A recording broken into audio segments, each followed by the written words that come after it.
Business days లో worst experiences చాలానే ఉంటాయి. రీసెంట్ గా నేను ఫేస్ చేసిన సిచ్యువేషన్ చూపిస్తాను చూడండి. సో సెలూన్ క్లోజ్ చేసి బయటికి రావడానికి నాకు 9:35 అలా అయిందనమాట. సో ఎందుకు లేట్ అయిందంటే ఇవాళ కస్టమర్స్ ఎక్కువగా ఉన్నారు, పైగా స్టూడెంట్స్ ని స్టోర్ విజిటింగ్ కి తీసుకెళ్లాము. సో చాలా వర్క్ ఉండే అనమాట. ఇంట్లో వాళ్ళని కూల్ చేయడానికి బయట టిఫిన్ తీసుకొని వెళ్ళేసరికి ఇంకా లేట్ అయింది. అండ్ స్కూటీ లేదు, పైగా వర్షం ఆ రోజు. ఆటోనైతే ఆపాను, అది 2 సార్లు మధ్యలో ఆగిందనమాట.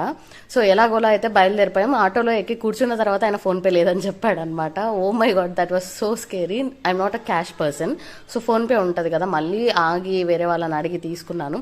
సో ఎలాగలా అయితే స్టార్ట్ అయిపోయాం, కానీ మధ్యలో ఈయన దారంతా బిజినెస్ చేస్తూ ఉన్నాడు అనమాట, వాళ్ళని వీళ్ళని ఎక్కించు. 10 అంటే చాలా తక్కువ అనుకోండి. కొన్నిసార్లు కెరటిన్ ట్రీట్మెంట్స్ ఇలాంటివి ఉన్నప్పుడు 12 కూడా అవుతుందన్నమాట. ఆబ్వియస్లీ మేకప్ బుకింగ్స్ కూడా ఉంటాయి కదా, కొన్నిసార్లు అలా భయం అనిపిస్తుంది.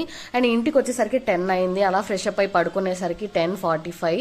సో ఇది నా స్కేరియస్ట్ ఎక్స్పీరియన్స్ ఇవాళ. సో మీరు ఇంతకుముందు ఎప్పుడైనా ఇలాంటి ఫేస్ చేశారా? చేస్తే కామెంట్ సెక్షన్ లో షేర్ చేయండి. Thank you so much for watching. Please be safe.